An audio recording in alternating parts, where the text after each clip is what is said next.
東瀛360，日本事情講到明。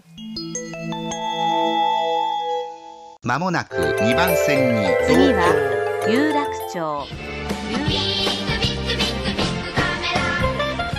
東瀛360，東瀛360。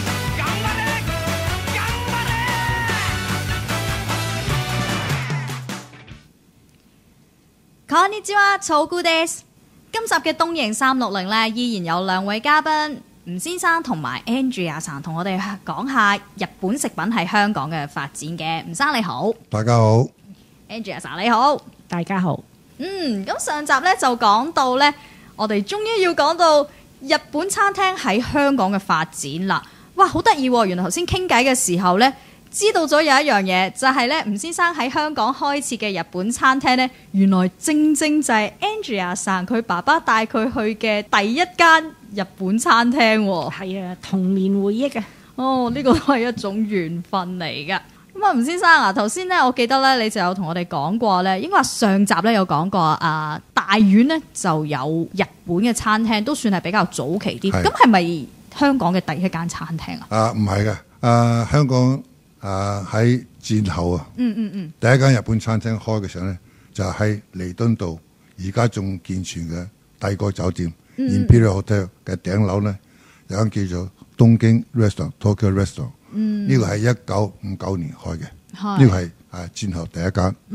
跟住咧就係到呢個對面有個叫做嗰陣時叫做 President Hotel，後來改咗係叫 Hyatt Hotel。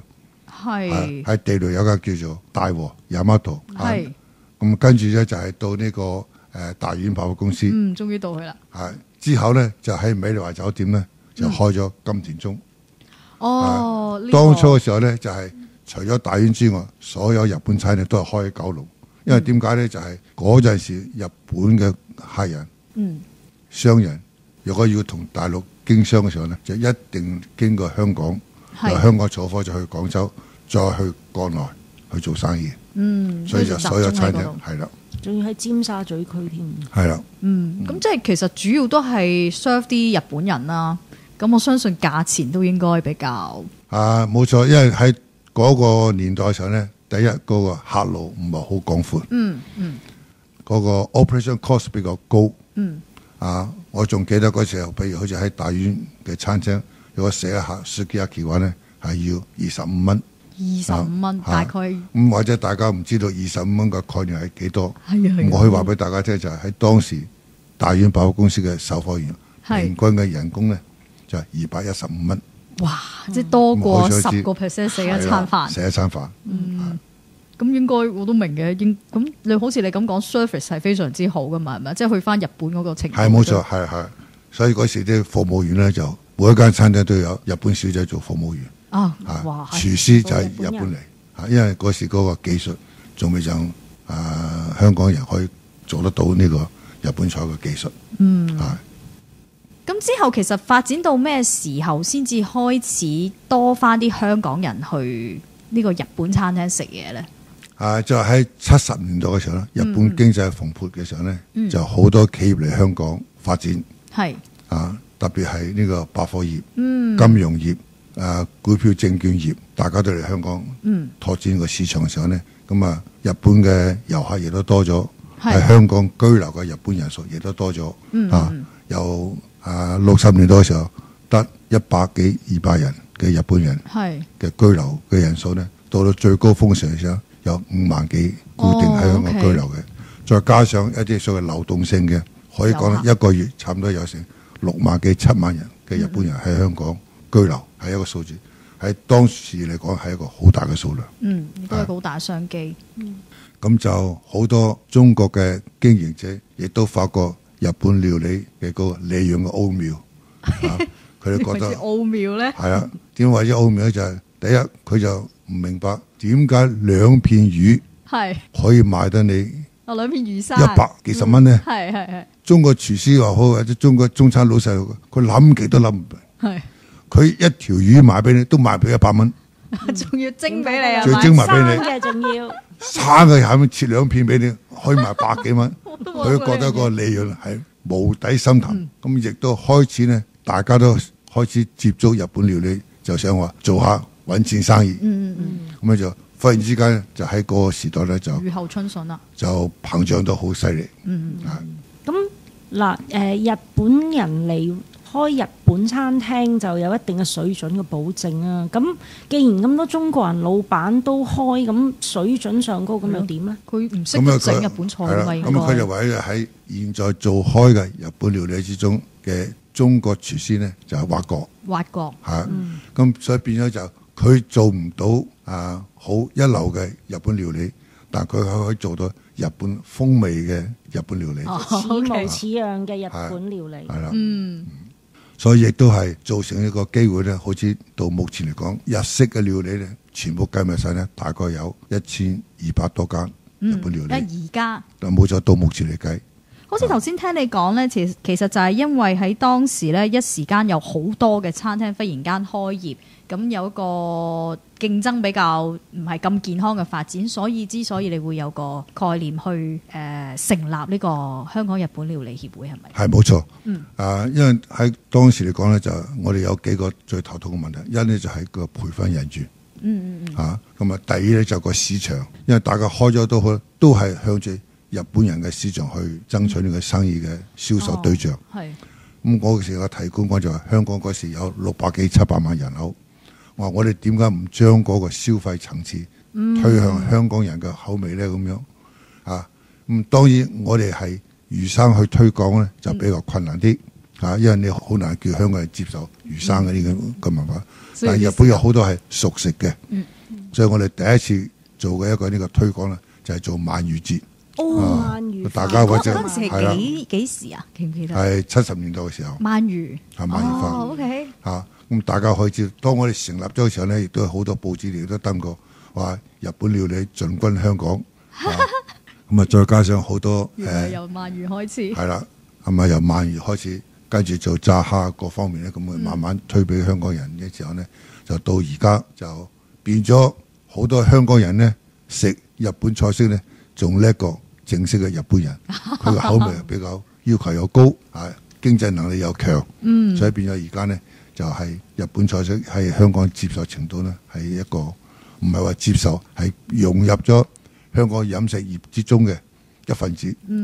所以大家可以去到每一個商場睇到嘅時候咧，所有飲食業之中一定有20%至到30%嘅比例咧係屬於日式料理。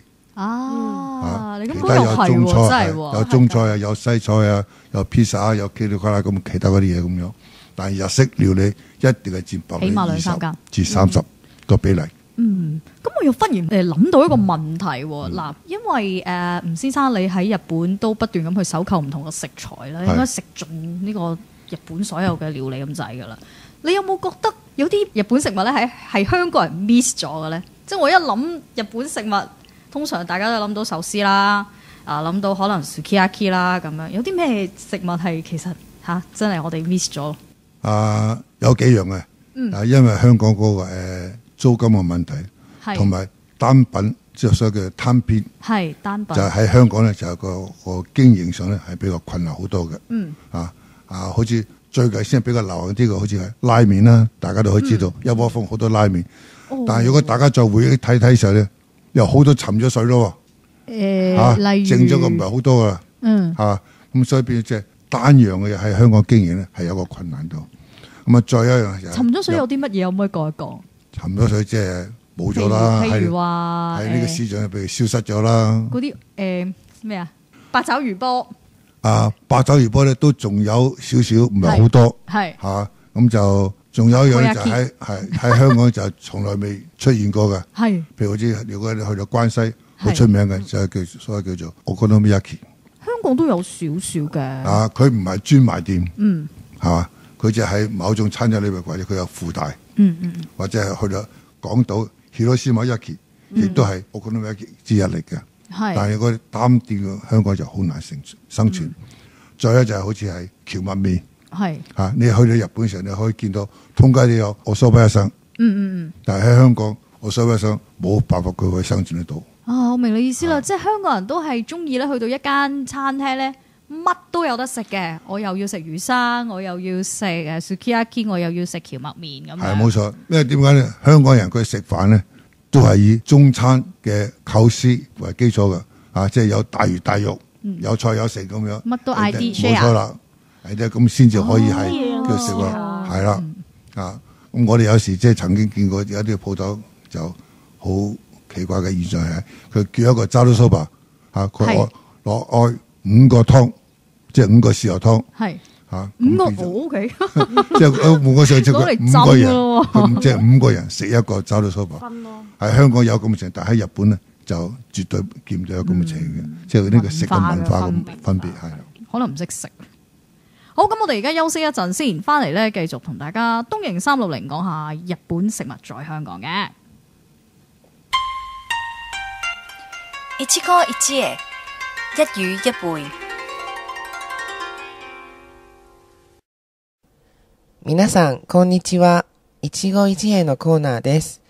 今日の一期一会は一か八か、数字の1と8を使った面白い言葉です。一か八かとは結果がどうなるかわからないが、運の天に任せて思い切ってやってみるという意味です。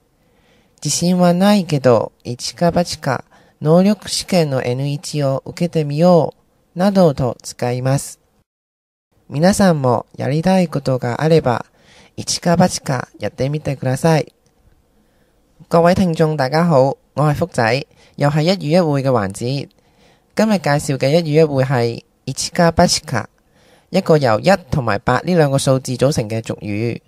一か八か係喺表達雖然唔知道結果係點，但係亦都會聽天由命，豁然嘗試嘅意思嘅時候使用嘅。例如，雖然唔係好有信心，一か八か N1 能力試就試下考啦，等等嘅語境之下去使用。東瀛360，日本事情講到明。歡迎翻嚟東瀛360。好啦 ，Andrea 好似有嘢想請教一下吳先生吧？係啦，吳生，我想問下咧，其實香港人食日本料理有冇啲食法或者做法係其實錯嘅咧？即係我哋去到日本會俾人笑嘅。最顯見嘅一樣咧就係食呢個魚生嘅時候咧，落華沙比咧，佢係要落少少華沙比，我哋係呢個所謂叫做野味。但係香港人咧就有一種錯覺，就覺得係豉油裏邊一定要放好多華沙比，殺菌啊嘛，即係喺嗰個豉油入邊加啲華沙比，撈。呢個起唔到殺菌作用嘅，呢個係一種係一種謠言嚟嘅，係 misunderstanding 嚟嘅。所以變咗，如果你去到日本食嘅時候，一咁樣放嘅時候咧，啲日本人會覺得係一條哇咁犀利咁樣。咁我要記住咯，因為啲日本師傅好含蓄噶嘛，佢唔會當面笑你，揞住半邊嘴，擰轉面嗰時先笑，不過第二都記得啦。即係點咧？有咁嗰啲華沙比擺喺中間，就自己飲一飲，係啦，然後就點一點豉油，唔好點咁多，冇咗少少。原來如此，學到嘢嚇。咁另外我又有一個問題喎，就係香港嘅日本餐廳咁發展咁蓬勃咧，你會點睇？點解咧？點解香港人咁中意食日本嘢咧？我相信呢個係一個年青人對嗰個日本嘅文化嘅追求嚇。OK。一個時候好流行即係日本嘅呢個漫畫，跟住係日本嘅歌唱，跟住係日本嘅呢個所謂叫做電影，劇集各方面嘅時候咧，咁變咗佢覺得就係食日本菜一種時髦，即係好似跟到潮流啦咁樣，咁所以變咗就係日本菜被接受嘅咧，就係東方嚟講特別容易。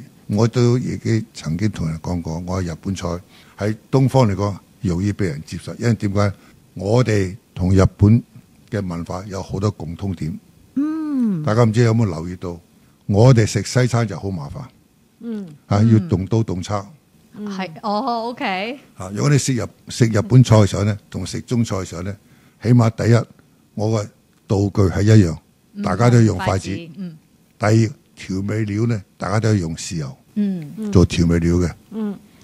第三咧，我哋嘅主食大家都係米飯為主食，所以有幾個共通點之中咧，就令到咧呢個日本菜式喺香港特別東南亞好容易被接受，即係嗰個隔膜感比較係冇西餐咁個隔膜感咁大。當然其中有一兩樣，譬如隻魚生係比較需要啲時間先可以接受到，但係當你一接受咗，你會覺得佢係一種好鮮美、好美味嘅食物。頭先呢，我哋嘅 operator 朱女呢就問咗一個問題，我都覺得好有意義嘅，就係喺日本311地震之後呢，感覺上好似大家都對於日本食材呢有咗少少擔憂。咁其實對於當時嘅日本餐廳嗰個營業額係咪真係好大影響呢？呢個係，因為喺當初時候呢，就香港對日本嘅地理位置嗰方面唔係好認識得清楚。所以就覺得一污染咗之後呢，就全部都污染咗咁樣。所以就喺消息發出嚟之後呢，一個月之內，香港百貨公司所有日本食品全部俾香港買晒，即係驚之後冇得食啦。佢話以後再嚟嗰啲會有輻射性，所以就唔敢再食啦咁樣。係有咁嘅謠言。咁喺呢一方面上，我哋見到有咁嘅情況之後呢，我哋就同香港政府商量咗之後呢，就係。有樣嘢香港政府做得非常之好嘅，就係香港食物安全中心呢，係為香港市民進口所有食物嘅一個把關，做得非常之好嘅。佢喺嗰陣時咧就已經開始咗將所有日本食品呢，就全部抽樣檢查，檢查過晒之後呢，冇輻射，佢先發一張證書，安全食用嘅證書。咁但係好可惜，業界就知道有呢個檢查制度。消費者就唔知道，所以我哋喺5月25號呢，就舉行咗一個愛日本料理，就將印好5月20印好大嘅 poster 咧，就話俾香港消費者聽，我哋香港政府為香港市民做一個非常之好嘅呢個所謂叫做保衞大家嘅呢個食物安全所以每一個日本食品入口嘅呢，都有經過食物安全中心檢查過係安全嘅。咁經過呢個推廣。當時亦都得到呢個在香港領事館總領事牽頭，跟住香港嘅行政長官曾蔭權先生呢，亦都嚟到個會場呢，就食日本料理俾大家睇下，係安心嘅咁樣。所以呢個呢，係做一個非常之好嘅一個對市民嘅一個所謂叫做發放一個信息，係安全。咁好快脆呢，我哋差唔多1個月之後，香港消費者對呢個日本嘅食品之中開始有好大嘅放心啦，即係知道係啲嘢係可以安心消費咁樣。大概到咗幾耐到嗰個消費營業額就真係？我相信大概係7、8月嘅時候咧，因為8月份嘅時候好多時就係海外嘅學生放假翻嚟香港咁即係大家有團聚食飯咁樣，咁好容易就係哇幾個月嘅啫喎，好快就哇咁啊真係好成功喎！咁個 campaign 係啊，呢個係即係可以講得係。多謝呢個日本領事嘅總領事同埋當時嘅呢個香港行政長官曾蔭權先生呢，對我哋嘅呢個業界嘅支持呢，係非常之貢獻好大嘅。吳生，我想問你一個私人啲嘅問題，得唔得？你對日本飲食料理咁有研究，其實你自己會唔會得閒煮翻幾味日本菜咁宴請下親朋好友咁嘅咧？你識唔識煮餸嘅咧？呢樣嘢呢，頭先喺呢個介紹之中呢，實在已經有幾個信息話咗俾大家聽啦。係。第一呢，就係我亦都係香港人其中一份子，就覺得日本料理嘅毛利非常之高嘅，無水深潭。原來你其中一個。所以就係開始投入呢個係啦，所以就開始投入呢個行業嘅。如果呢個料理之中呢，我係識一樣最拿手嘅。係咩咧？係煮方便麵。原來如此。除咗呢個之外咧，我就真係咩都唔識啦。咁煮方便麵嘅技巧竅門究竟係咩咧？好簡單。係。98度嘅水滾咗之後放落去，冚咗個蓋，3分鐘食得。咁我真係要試下先咯，係咪真係要似呢個竅門先？多謝晒，我真係冇諗過，原來我哋嘅今日嘅 ending 會咁有趣。多謝兩位。好啦，咁今日嘅東瀛360，我仲忍唔到笑添。多謝今日兩位嘉賓啦，我哋今日嘅東瀛360咧嚟到呢度咧，節目嚟到尾聲咧，都學咗好多嘢，聽到好多歷史啊等等啊啲知識咁樣啦。好啦，再一次多謝吳先生同埋 Angela 兩位嘅，多謝大家，多謝大家。ではさようなら。又係時間考下大家啦。第一題，喺香港嘅第一間日本餐廳係邊一間呢？第二題，剛才吳生所提示嘅香港人喺食魚生嘅時候有咩做法係同日本人唔一樣嘅呢？想知道答案嘅話，可以去 Facebook 嗰度 search 我哋東瀛360嘅節目，去聽翻呢2個禮拜嘅重溫，就會知道答案噶啦。東瀛360，東瀛360。本日は誠にありがとうございます。